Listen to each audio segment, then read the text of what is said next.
I want to tell you the most interesting story in the world.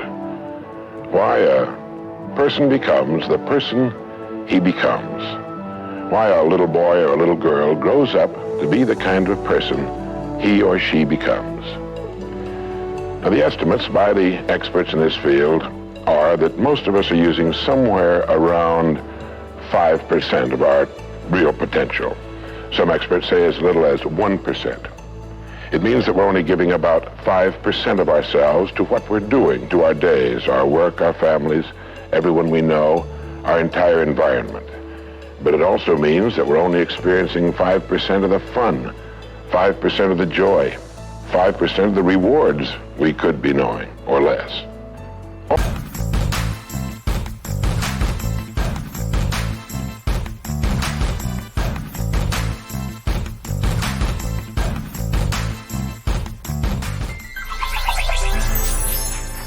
All the experts are agreed that in each of us, there are deep reservoirs of ability, even genius, that we habitually fail to use. Why? We know that most people desire by nature to succeed. But what is success? What is this word that has become so famous in the world? What does it mean? Most people don't know what success is all about. And since they don't know what it's about, they really don't know where to look for it. Success is really nothing more than the progressive realization of a worthy ideal. This means that any person who knows what he's doing and where he's going is a success. Any person with a goal toward which he's working is a successful person. This means that the boy in high school who's working toward a diploma, or the boy in college toward a degree, is just as successful as any human being on earth, because he knows what he's doing, why he's getting up in the morning, and where he's going. But conversely, if a person doesn't know what he's working toward, what it is he wants, doesn't have a goal toward which he's working, then he must, at least by this definition, be called unsuccessful. Why isn't then, with this simple definition, why isn't everyone successful? Should be easy. Yet surveys indicate that 19 out of 20, 95% at least, are not. In fact, a survey one time asked thousands of working men why they got up in the morning and went to work, and 19 out of 20 didn't know. 19 out of 20 working people didn't have the foggiest notion of why they got up in the morning and went to work. Under closer questioning, they said, well, everybody works. Well, that would be a good reason to quit. In fact, here's a little rule of thumb you might want to remember. Whatever the great majority is doing under any given circumstance, if you do exactly the opposite, you'll probably never make another mistake as long as you live. Just something to keep in the back of your mind. The problem with most people is that they're playing the world's most unrewarding game. And the name of the game is follow the follower. There's a story about a small town in which there was a jewelry store, and like all jewelry stores, or most jewelry stores at least, he had a big clock in his window. And every morning for years, he'd noticed a working man stop, adjust his pocket watch to the same time as the clock in the window. He'd been doing this for many years, and one morning the jeweler was out in front sweeping a sidewalk, and so he asked the man, he said, tell me, why do you adjust your watch to my big clock every morning? I've noticed you're doing that for years. The man said, well, I'm the foreman down at the big plant. He said, I want to make sure my watch is correct because I blow the quitting whistle every night at 5 o'clock. The jeweler looked at him rather strangely for a minute, and he said, well, that's funny. He said, I've been setting that big clock in the window by that quitting whistle all these years. A very logical thing, but they could have been off 6 months. It was a case of a person just going along with what he thought to be correct without checking his references. So I want to suggest that from now on out, at least we do that we check our references and ask ourselves, are the people I'm following going where I want to go? Let me tell you the story of what we might call the average young man in our society. Now, from the time this boy is born, there's only one thing on earth he can do, and that's to begin to think, act, and talk like the people by whom he's surrounded. This is all in the world he can do. But right off the bat, the odds are 95 to 5 that he's thinking, acting, and talking like the wrong group. They're wonderful people. They love him. They'd do anything in the world for him. They want him to succeed. But the odds are 95 to 5 they haven't got the answers he needs if he's to reach fulfillment as a human being, if he's to reach this success that he wants. if he's to reach into these deep reservoirs of ability and genius we know he possesses and draw it out, well, he starts in school. The most important thing to a little boy in school is to be liked by the other little boys in school. And so at this tender age, he begins to follow other little boys his same age who don't know any more than he knows and who do not necessarily have any capacity for leadership. And he does this in the first grade, and the second, and the third, and the fourth, and the fifth, and the sixth, and the seventh, and the eighth, and year after year after year, he forms himself into a composite average of other little boys his age, trying to be like them, trying to do the only thing in the world that's impossible for a human being to do, which is to be like somebody else. Now, let's say he goes all the way through school, usually goes in the military service. Again, he's caught in a vice-like grip of conformity. Now, let's say he's 25 years old, out of school, out of service. What's he going to do? As a rule, he'll go back to his hometown, unless he's married, in which case he'll go to his wife's hometown. But let's say he goes back to his own hometown, he's single, he doesn't know quite what to do, and he's standing on a corner one morning, and a friend that he knew in school comes up and says, "Hi there, Charlie, what are you doing?" He says, "Nothing." He says, "Why don't you come down and work where I work? It's a pretty good place, the pay's regular, we got all kinds of fringe benefits and so on," and so he does. The odds are about, again, 95 to 5 that his first job is taken as a result of random application. On the job, without thinking about it, the most natural thing in the world for him to do is to look around, see how the other guys are doing their job, and to begin doing his the same way, assuming that what is normal for them is normal for him. No reason for this. He doesn't think about it. He just does it. Now, he has stretching in front of him 50 years or more in the golden age that man has been dreaming of since the days of ancient Greece. What's he going to do with these 50 golden years? Well, let's take a close look at him. We know that he works 40 hours a week as a rule. 40 hours a week, which leaves him 72 hours a week when he's neither working nor sleeping. 72 free, discretionary hours each week to do with as he pleases. Now, at this point, of course, he's married. He has his little house and his little car. And this is about what he does with his free 72 hours every week. He'll do what the other fellows are doing with their free 72 hours every week, which is virtually nothing at all. On a typical day, he'll quit right on the dot, get in his little car, go to his little house, go in his little kitchen, kiss his little wife, and say, "I'm tired." They've even figured out why he says that. The experts believe that he used to hear his father say that back when men used to get tired working during the day, and he picked it up and he repeats this every night when he gets home. He bolts his little meal and then heads for the living room where he turns on his escape box. Click. Takes 15 or 20 seconds for the screen to light up, a period of time he finds interminable, but he gets through it somehow. Maybe kicks the dog a thumb through a magazine or something. But then the screen lights up and he does too a little bit, and there in front of him he sees people in all kinds of funny old-time costumes all killing each other at a great rate. One expert has agreed that the average family can see more death and bloodshed and carnage on his television set in a week than Crassus saw when he crucified 6,000 prisoners on the southern road to Rome. But you know how those experts are. He could certainly be off one or two. But he sits there for about 5.5 or 6 hours. 25% of all free time now is spent in front of the tube, according to the latest statistics. Now, there's nothing wrong with this particularly, except that he's watching other people who are earning excellent incomes in the pursuit of their careers, while he doesn't make a nickel, and gets the only two things you can get from watching TV on that kind of a schedule. He gets red eyes and a hollow head. Now, this is not meant to be an indictment of television. I've got a couple of television sets at home, too. I have a couple of cars at home, too, but I don't go home at night and drive around the block for 6 hours. If there's someplace I want to go, fine. My car will take me there. If there's a great program, like a golf match or something like that, I want to see it.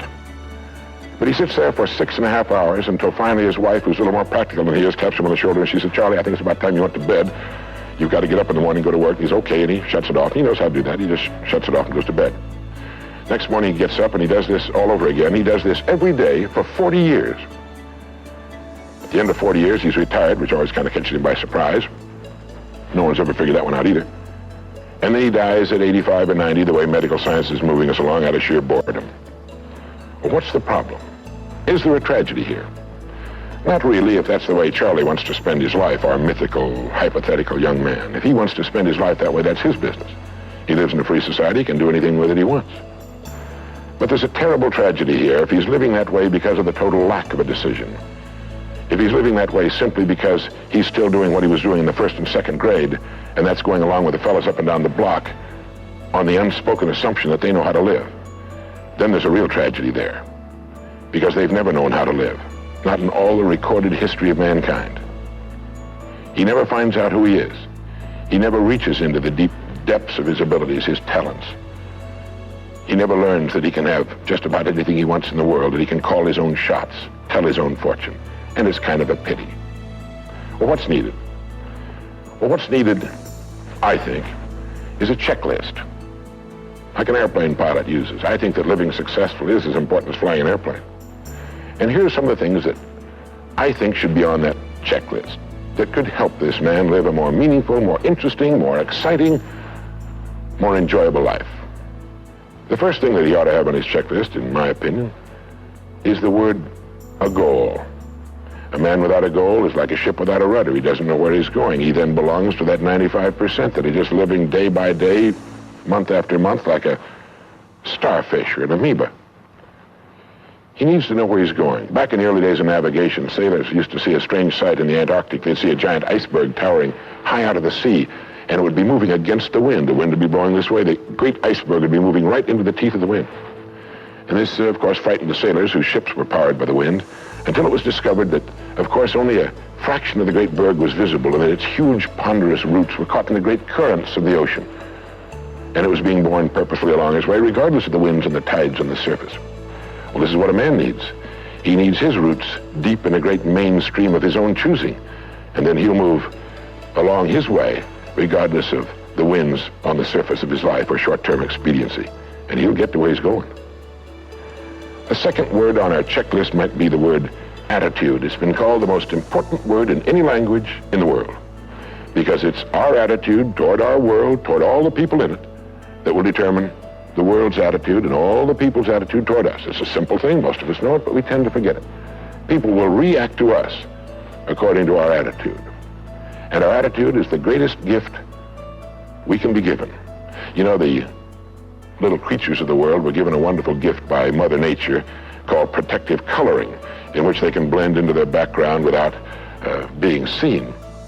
But man was not given this great gift, because man was given an incalculably greater one. Only man has the godlike power to make his surroundings change to fit him, because his environment will change as he changes. A man's environment is a merciless mirror of him as a human being. And if he thinks his environment can stand a little improvement, all he has to do is improve, and his environment will improve to reflect the changing man. Third would be the word think. To think. The highest function of which a human being is capable. It was put pretty well by the great Pulitzer Prize-winning playwright Archibald MacLeish in his great play, The Secret of Freedom, in which he has one of his characters say, "The only thing about a man that is a man is his mind. Everything else you can find in a pig or a horse." It's true. And so if we're going to develop something, this is a good place to start. To think deliberately and with a purpose. To spend a little time each day before a blank sheet of paper with our goal perhaps written at the top, and come up with some fresh, new, and exciting ideas. The next point on our checklist you might call the law of laws. That's what Emerson called it, this great old law of cause and effect. That our rewards in life will always be in exact proportion to our contribution, to our service. We all know this, really. We tell our children in Sunday school that as ye sow, so shall ye reap, but we forget that that's true.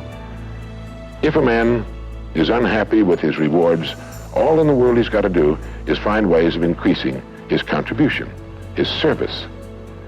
It's like the story of the preacher who was driving down a country road, and all of a sudden he came to the most magnificent farm he'd ever seen in his life. It was beautiful. And so he saw the farmer approaching the road on his tractor, and so he hailed him, and he said, "My good man," he said, "God has certainly blessed you with a magnificent farm." And the farmer thought for a moment, and he said, "Yes, you're right, he certainly has. But you should have seen this place when he had it all to himself." And the preacher had his sermon for the next Sunday. He realized that all the farmers up and down that road had been given the same land, but one man had made something great out of it. Well, all of us are given the same land. We're given a human life, and each of us can make something great out of it too if we want to. The next point might be simply the word truth. Since everything we do has an equal and opposite reaction, unless what we're doing is based on truth, we're building on sand, and it can't stand.